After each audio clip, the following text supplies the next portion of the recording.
An error occurred. Okay, that's interesting. Okay, you remember when I was talking about things that have never happened? It looks like, it looks like we are live on YouTube, but we have an error going live on Facebook. Let me see if we can go. Okay, there we go.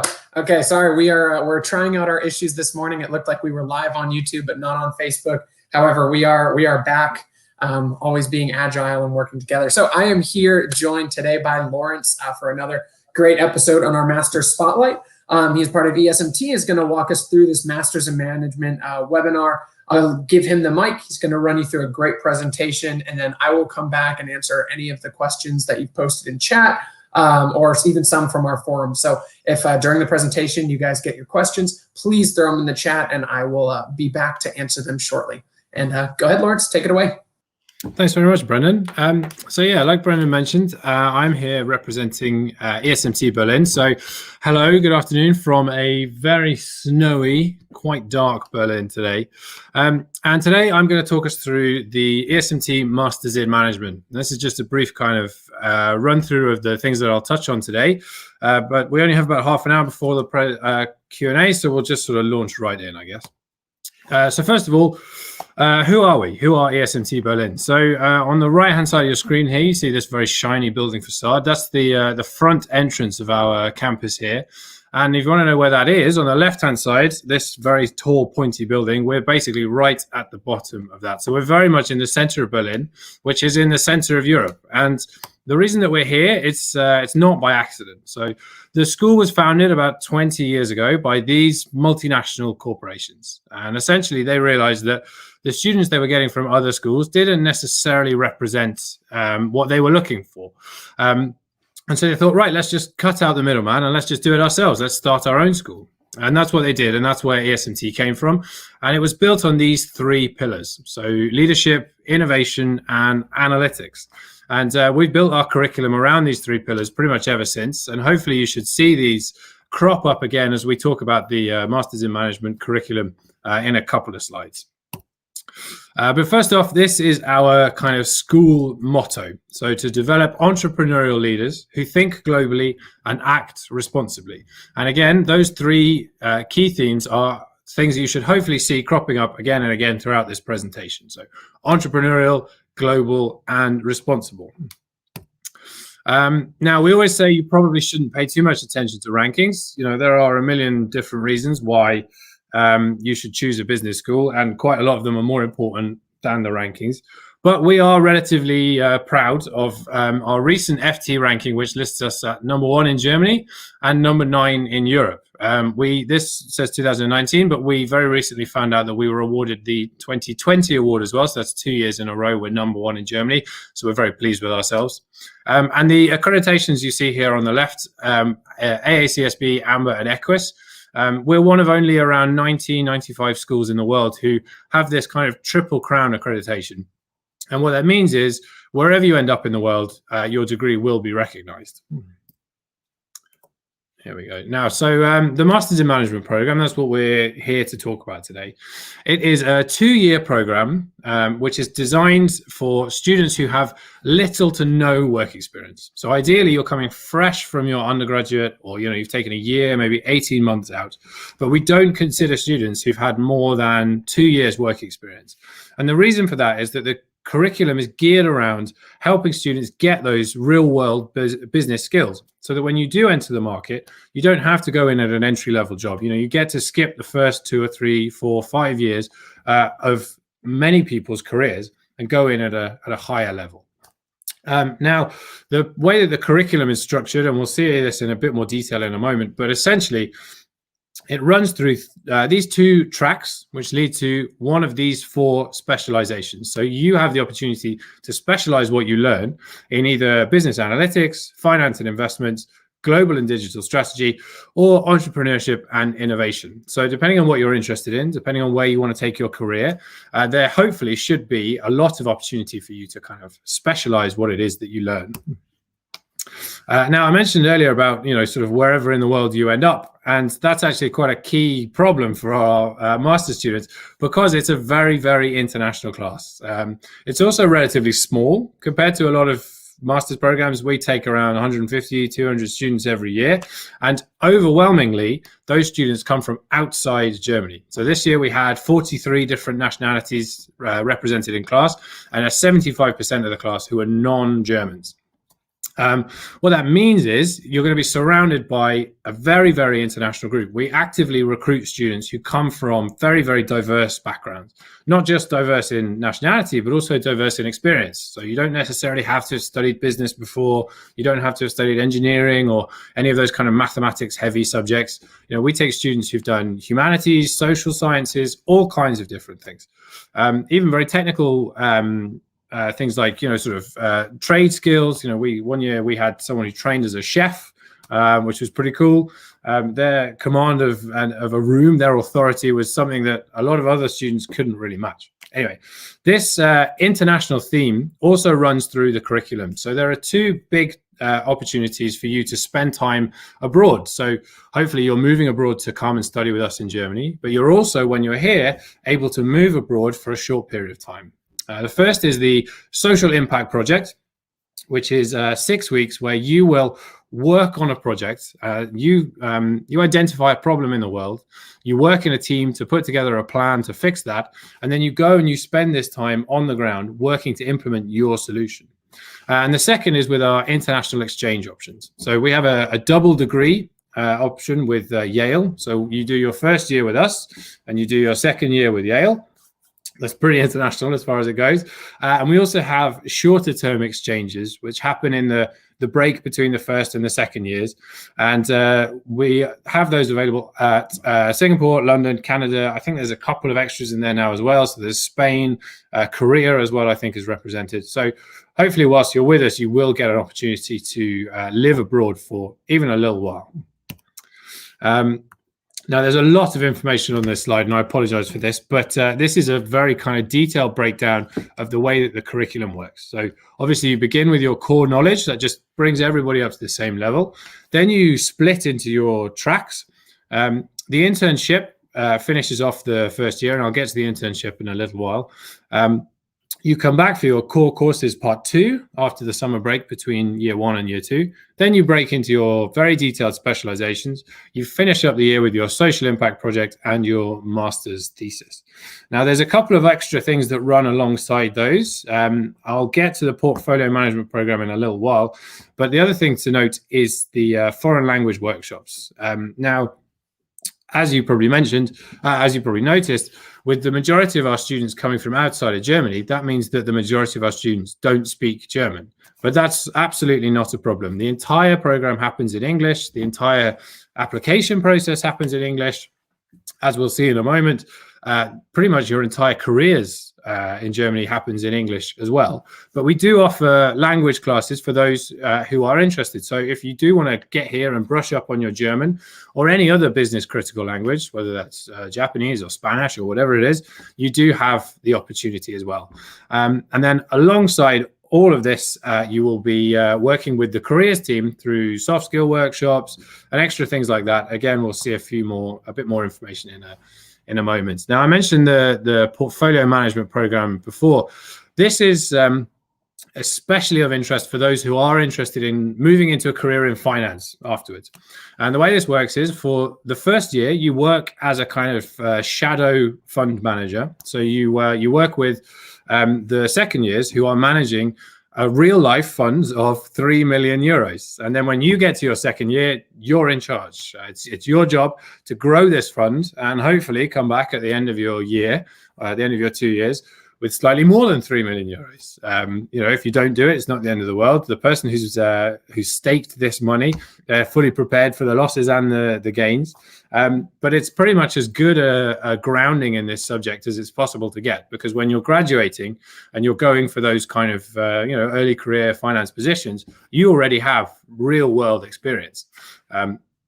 It's something it's not guaranteed. You have to apply for it once you're here, but we take around 15 or 20 students every year onto the program who are interested in that sort of career. I mentioned again earlier the double degree at Yale. This is something that, again, you have to apply for once you're here. And the way it works is you are then guaranteed 2 degrees. So you get the Master's in Management from us, and then the Master's in Management Studies from Yale as well. You have to go through Yale's application process, but to be honest, they're relatively straightforward in terms of what they require. It's very similar to us, so we don't get much of a failure rate for the applications. The thing to notice, though, and be wary of this, is that for the second year, you will be paying Yale fees, which obviously the US can be considerably higher than the fees you'd pay like you would do with us for a German school. Now, I mentioned the internship, which takes place at the end of the first year. So again, this is all about giving you real world experience, real practical experience. This is anything from between 3 to 6 months, and these are paid positions. So something to factor in for your financial planning is that for almost, potentially half of the first year, you're working in a paid position. They don't necessarily have to be here in Berlin. It could be elsewhere in Germany or even elsewhere in Europe. People do travel for these. And you can see a kind of selection of examples here. The careers service that we have, their job essentially is to help you get these internships. So you won't be just left on your own to try and find this kind of thing. We do have a wealth of contacts through our careers team, through our founder companies, and through the fact that here in Berlin, we sit on pretty much Europe's largest startup economy. It's equitable with London these days, and obviously London, you can sort of argue, isn't really in Europe anymore.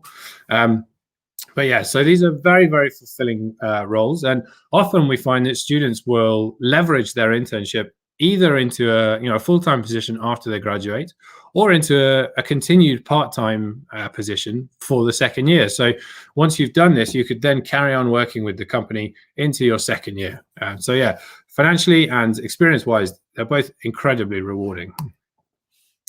Now, I mentioned the social impact project before, so here's a couple of examples. It's students will often use this as an opportunity to travel to some kind of far-flung corner of the world, to go on a bit of an adventure. But that's not absolutely necessary. You could stay here in Europe, stay here in Berlin if you wanted to. We partner with not just sort of smaller NGOs, around the world, but also with very, very large sort of national corporations here. So people like the World Bank or the United Nations or those kind of things. Obviously, Germany has a very strong kind of political base. And so a lot of those organizations are very eager to take students from German schools. But here you can see a selection of some of the more exciting ones, some of the more exotic ones, India, Ghana, Ecuador, Ethiopia, Paraguay. It's a pretty cool opportunity to go and spend some time in an interesting part of the world and really do good. Coming at the end of your degree with us, this is an opportunity to really give back to the world before you then go off and start your kind of international career. So, I mentioned the career services. We're a business school. And so fundamentally what that means is it's our job to get you a job. People don't, come to us because the weather's nice here. They don't come to us because the nightlife in Berlin is good. They come to us because they want to further their career. And so we have a dedicated team of careers experts. They sit just down the corridor from me. And they will be working with you from pretty much day one. They're like the first conversations that you have once you arrive on campus. The way that they help with your career development is twofold. So it's through improving you and yourself and your profile. And they do that through things like, CV workshops, cover letter workshops, strength finders, individual guidance, all of this kind of thing. And the second way that they help you is through networking. And networking really is key. If you ask any person in the careers team what the most important thing to do for any student to secure their long-term career, networking is what they'll tell you. And so they do that by bringing you to companies. So through things like company presentations, there's a few different examples down here, and also by bringing companies to you. So we often have companies here on campus for things like the career fair, but also for extracurricular activities. So, we have talks by CEOs, all of that kind of thing, who are here to meet our students and to, cherry pick the ones that they like for their organization. Now you can see there's a variety of different kind of roles mentioned here. I can skip back to this one. A variety of different companies here. So, you know, there's some very, very large multinational corporations, people like Daimler and BMW and that kind of thing. But we also, as I said, sit on top of this huge and vibrant startup economy. And we find that a lot of students come to us because they're interested in getting access to that startup economy. They're interested in moving into entrepreneurship themselves, you know, those kind of things. And that's where something like the specialization in entrepreneurship and innovation can really come in handy. You know, you don't necessarily have to want to start your own company, but the idea is you'll learn how to work in that entrepreneurial space. You'll learn how to work in a company that's growing very rapidly, or you know, in a company that needs to keep itself very, very flexible. And so you're, you know, putting yourself in a very good opportunity to succeed with that. So yeah, and those kind of companies will be, you know, introduced to you through our career services here. And here you can see the outcome, as it were. So our average starting salary, job offers, you know, that's all pretty much of a muchness. You can compare that to other business schools and they'll be relatively similar. It all comes with a big disclaimer. There are some people who make less than that. There are some people who make more than that. But the stat that's really worth looking at is the percentage of graduates who work in Germany. So that's 75% basically, which is almost exactly the same percentage of students that we have who are non-German. And we do find that it's the Germans who tend to leave and it's the international students who tend to stay. Now, you'd think that it would be relatively hard to stay in Germany if you don't necessarily speak the language and you don't have a visa and that kind of thing. But we're very fortunate that the German government are very, very keen to keep hold of their graduates. So everybody who graduates from our program is given an 18-month visa to stay and work in Germany. And it doesn't matter what job you do, you know, you don't have to apply for anything extra. It's just a little stamp that they give you after you graduate. That means you can work absolutely anywhere within Germany. Once that 18 months is over, we then find that students kind of split to within one of three ways. So about a third will stay in Germany, a third will move elsewhere in Europe, and a third will go, you know, elsewhere in the world. Now, I mentioned earlier about the German language. We do find that it's absolutely not necessary to speak German to find a job in Germany. I know there are certain European countries, you know, maybe like Italy or France, where that is much more important. But for Germany, it's a very Anglophone country. You know, I'm English and I've been working here for years in a very, very English-speaking role. And many companies do the same. So it's not just the large multinationals, people like Amazon who work in English, but also many of the Berlin-based startups will all work in English as well. So as long as your English is good enough to have completed the course, then you won't find yourself excluded from employment opportunities. So it's not just about finding a job, and it's not just about, you know, what you're going to learn. You're also going to be living here with us for 2 years. And so hopefully you're going to have a good time whilst you do it. You can see some examples here of various different student initiatives, student clubs. We are quite lucky because we don't just have master's students, we have MBA students and executive MBA students on campus. So you all get to mix and mingle, and especially for our younger students, like our master's students, you get to sort of gain those kind of networking and gain their knowledge, all in a very informal environment, whether that's in the investment club or whether that's, you know, even just having a beer down here, you can see in the garden. So yeah, there are a lot of student-led initiatives.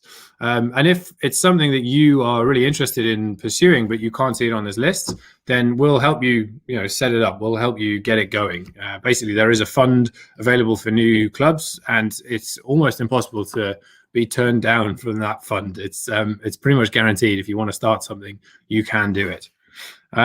There is also a lot of extracurricular activity that we, the school, organize, including most notably this guy on the right, who came to visit our campus as part of his Obama Foundation Worldwide Forum last year. So the school itself enjoys quite strong political ties to the German establishment, and so, you know, we often have people like Angela Merkel on campus, and you know, not just the really headline names, but also, you know, senior members of her government and people who are really involved in business policy and that kind of thing.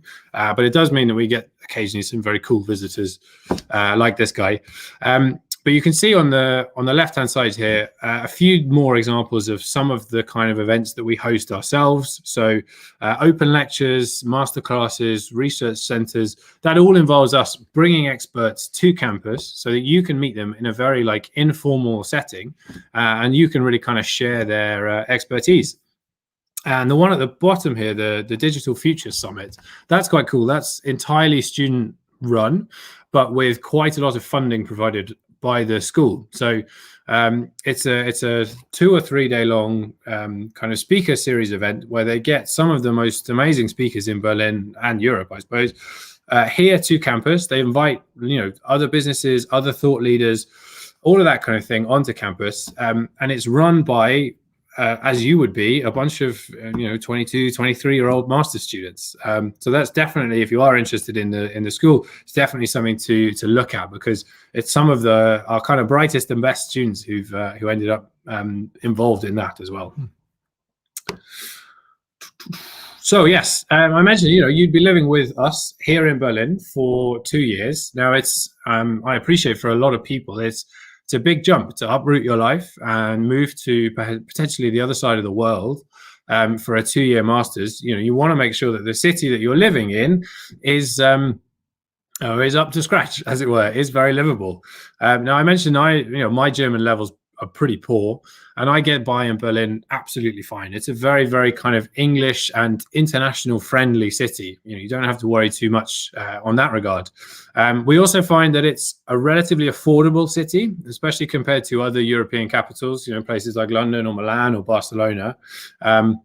So when you are doing your kind of financial planning, that can help quite a bit.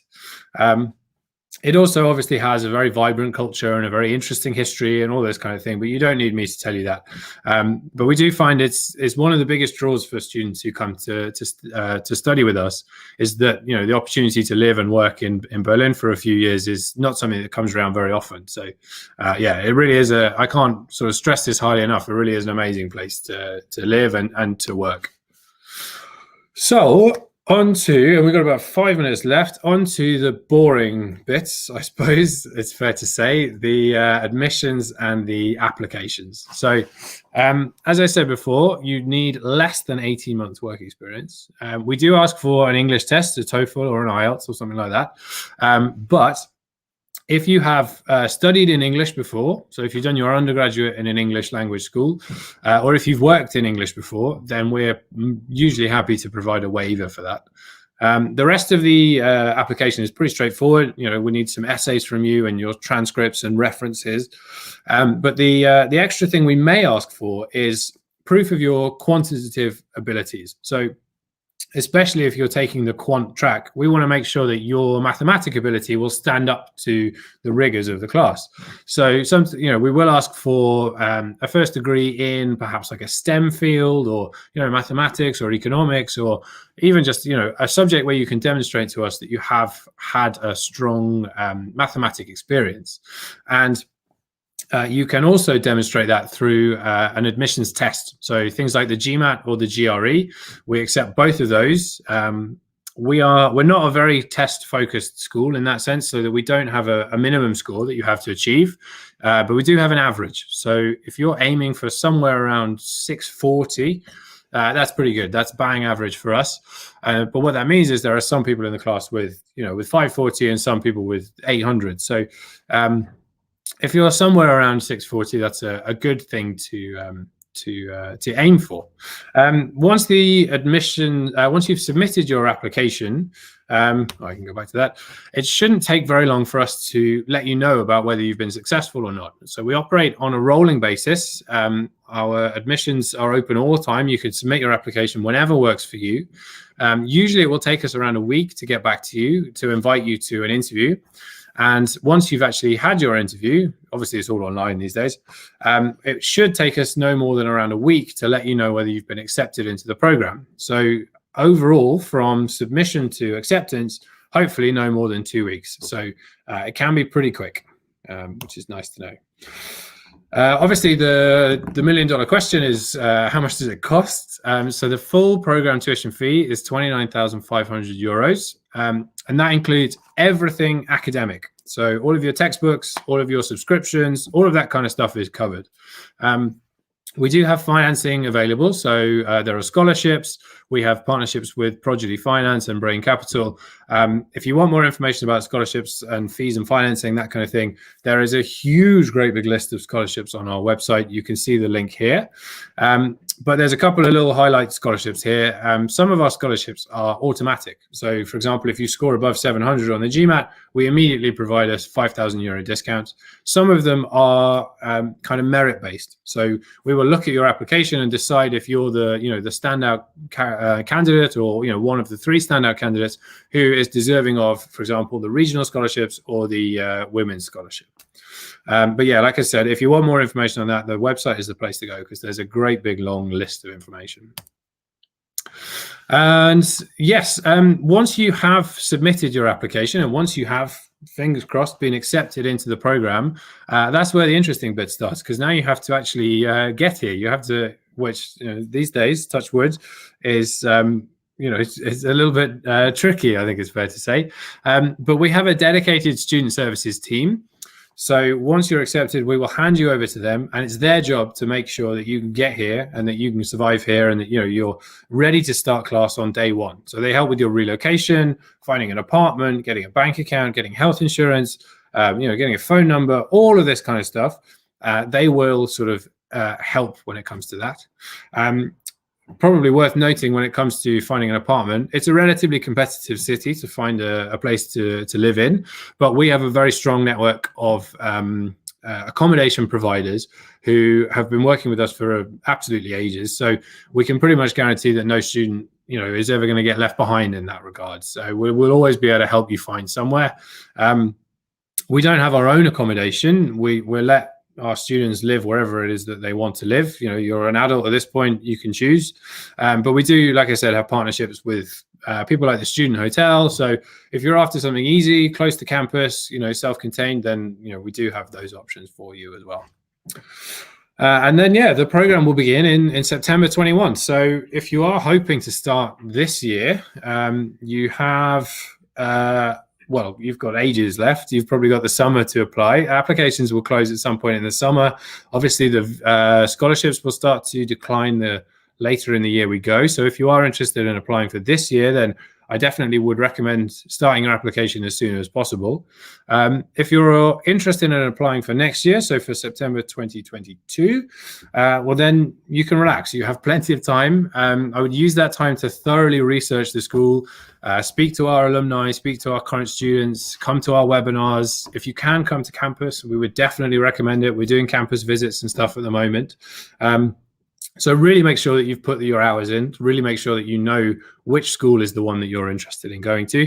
Like I said, don't just look at rankings and think, oh, well, this one's higher than that one, so I'll go to that. Every school has a different kind of culture. Every school has a different way of thinking and a different way of being. And I would say for us that we are, as a school, some group of people who pride collaboration above competition. So that's what we're looking for in our students, is students who will work to ensure that everybody in the class succeeds, rather than just saying, do you know what, forget you guys, I only care about myself. And you can imagine with only 150 students in the class, you're going to know each other pretty well. You're going to know every other single person.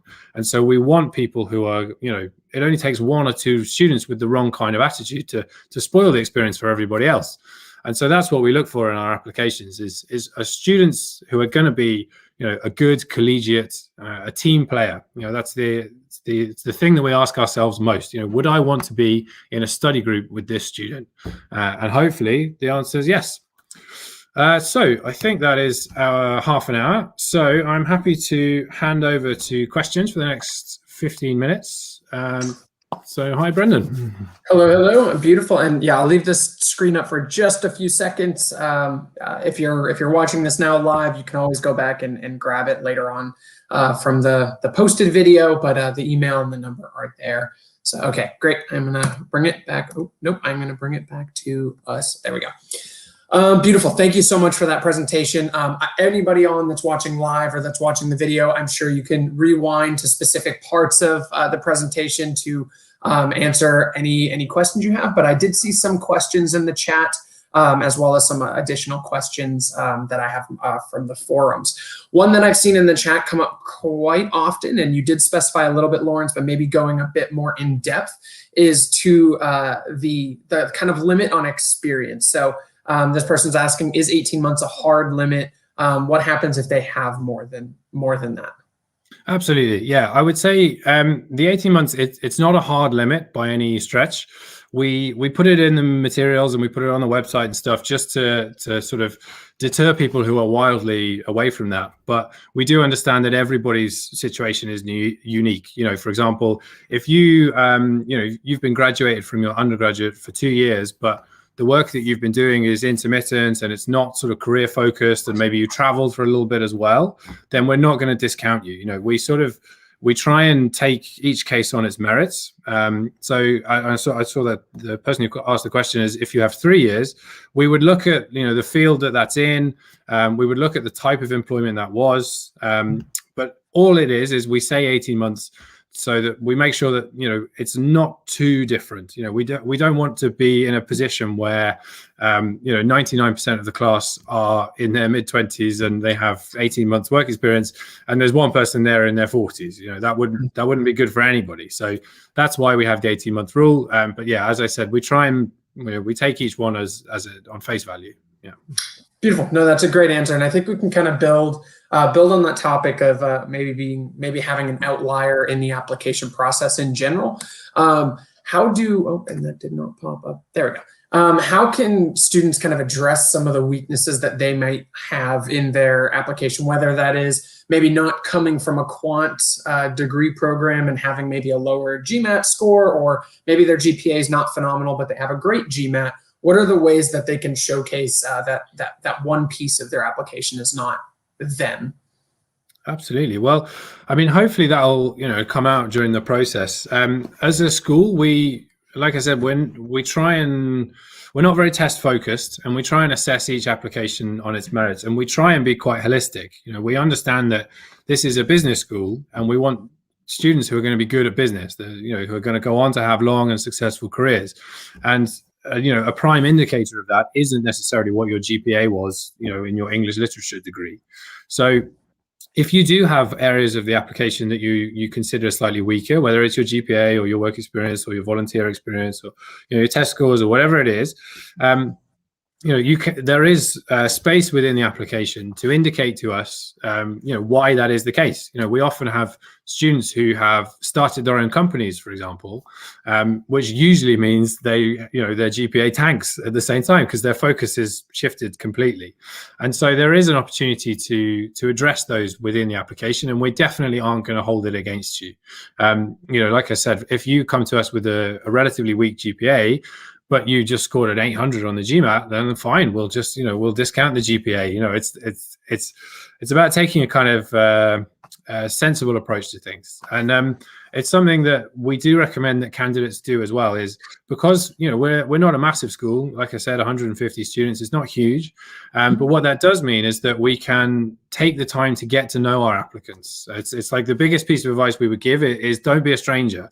Reach out to us, attend a webinar, come to the campus, even just drop us an email. We will usually, be able to get back to you pretty quickly. So if you want like an informal profile review, if you're a bit nervous about parts of your profile and you're not sure you want to submit just yet, you want to make sure that you get it right, then you absolutely can get in touch with us. If you go to the website, I think there's a form to request a profile review, and there's also our email addresses listed on there. And it's not one of these email addresses that just goes and disappears into a spam folder. It comes through to us. It comes through to me and my team and the admissions team next door. So if you do have any questions, if you are sort of feeling a bit apprehensive about a part of your application, then definitely get in touch. Yeah, like I said, don't be a stranger. And hopefully we will, we'll be able to look past a certain weakness, as it were, as long as you can demonstrate to us that there's a reason for that being there. Yeah.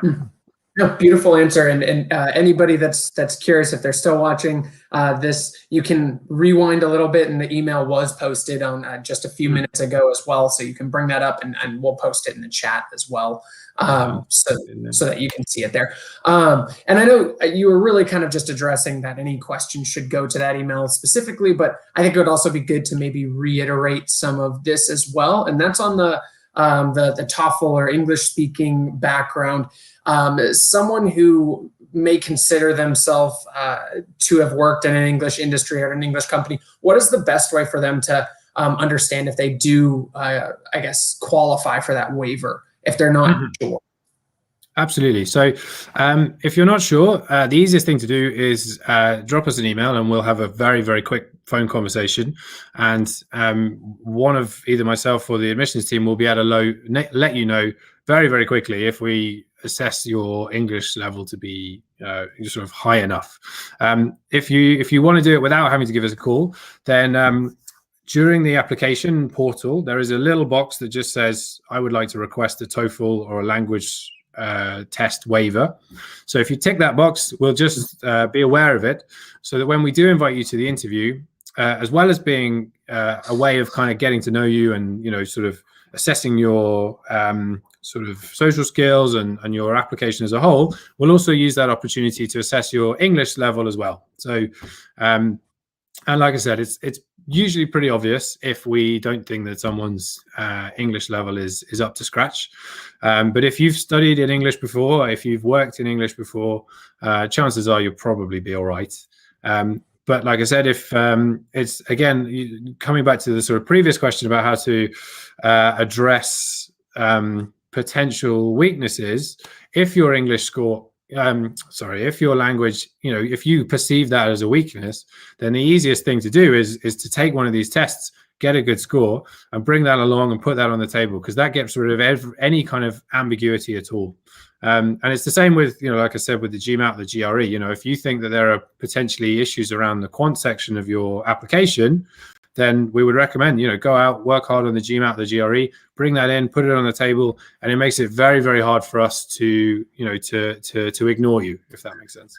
Yeah, no, that's a perfect point. So yeah, any questions you have, there are those kind of avenues for you to kind of put those weaknesses or questions to bed. So no, fantastic response there. And then another question is kind of moving towards the what happens after the program, right?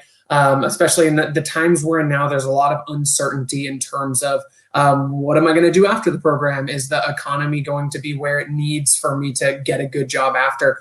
And I think an even bigger question is maybe for the non-Europeans that are looking for that. So there is a question that was posted on the forums, but maybe we blow it up to be even bigger than this. But is it difficult for non-Europeans to find good jobs right now and maybe even later? But then maybe just the market as a whole. What are you seeing kind of in the industry and people that are graduating?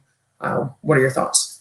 Absolutely. Yeah. So on the whole, we say, it's not difficult for non-Europeans to find good jobs after graduation, no more difficult than it is for the rest of Europe, I wouldn't say.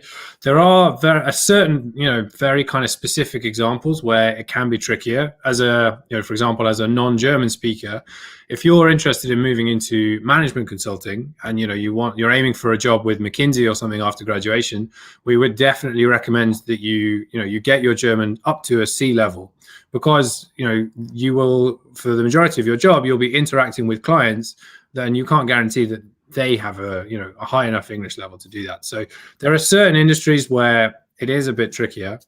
On the whole, we found that it's actually been surprisingly fine this year, or the last sort of 12 months. We were all, at the start of the year, we were all kind of prepared for a very, very difficult time. But we found that the appetite amongst our traditional recruiters, so the founding companies, large multinationals, that hasn't really dropped off too much. I mean, if you think of companies like Wayfair or Zalando or Amazon, the demand for their services is just as high as it's ever been, if not more. And so, recruiting into their Berlin and Germany offices, that hasn't changed at all.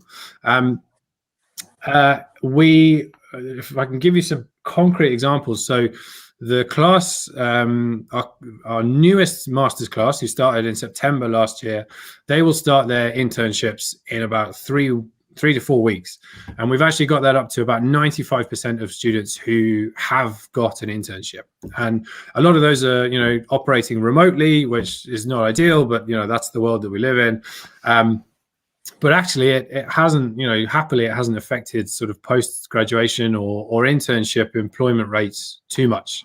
And I think, like I said, it's part of, I think it's the type of companies that recruit our students. So obviously we have those very large multinationals, but also like Berlin-based startups. Again, it hasn't really affected their lives too much.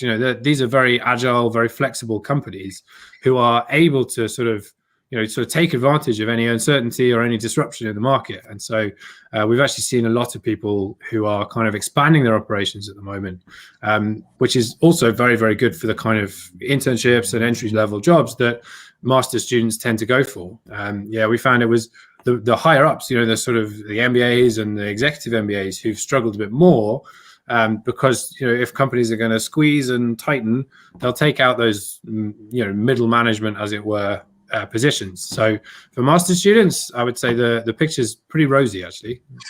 Well, that's great news, and kind of building on that rosy sunny day scenario too. I want to talk a little bit about some student events, what master's students are doing. As someone who's been to Berlin and Munich a bunch of times and just loves the area, loves Germany in general.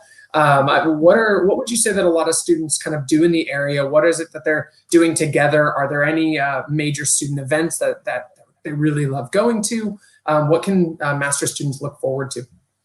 Absolutely, yeah. So, traditionally, in a non sort of pandemic affected world, Berlin does have a bit of a reputation as having a very kind of vibrant sort of social scene, as it were, lots of nightlife, lots of bars and clubs and music and that kind of thing.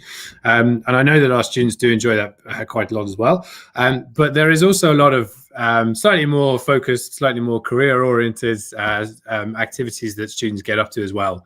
I mentioned the Digital Future Summit. That's still running. That happens every year. We also hosted yesterday, actually, a TEDx event which was completely student-led. I think we had about 9 or 10 different master students who were involved in that, with about 4 or 5 MBAs and 1 or 2 executive MBAs as well. So lots of nice opportunity for cross-collaboration there as well, which was a great success. They brought in speakers from the kind of Berlin economy. So a few startup leaders. I think they might have had the CFO from Deutsche Bahn as well, I think, was around, but don't quote me on that. And they ended up with about 2,000 or 3,000 people tuned in online. So that's exactly the kind of thing, and that's brand new for us. It's an entirely student-led initiative. We've never really done a TEDx before, and then in September, a master's student arrived and said, this is something that I'd like to do. And we said, great, here's the tools, here's the connections, run with it. Absolutely do it yourself. So that's been really nice to see, sort of coming together. And I think that's a pretty good example of what it is that the students get up to whilst they're with us. Yeah, and that's fantastic. And hopefully by the time you would matriculate or you would start your schooling, this time and the difficulties with it will die back a little bit, and you'll have a bit more of that experience. Yes, definitely. That's what we're hoping by September. It's, fingers crossed, touch wood, all that kind of stuff, that, the standard will be in-person teaching. And at the moment, we offer in-person teaching for anyone who can make it here. But obviously, for certain students, they're not able to travel, visas, that kind of thing. But hopefully for this class beginning in September, it should be as business as usual as possible, I suppose. Yeah, sure. And that's a great point, Laurence. And anybody who has questions over their current situation and whether or not they would be able to make the studying work, I suggest reaching out to Laurence. I think we posted the email in the chat. It's in the presentation. Definitely make sure you communicate with them. But Laurence, we're coming up on time, so I definitely want to give you one more opportunity. Finishing thoughts, last statements before we sign off.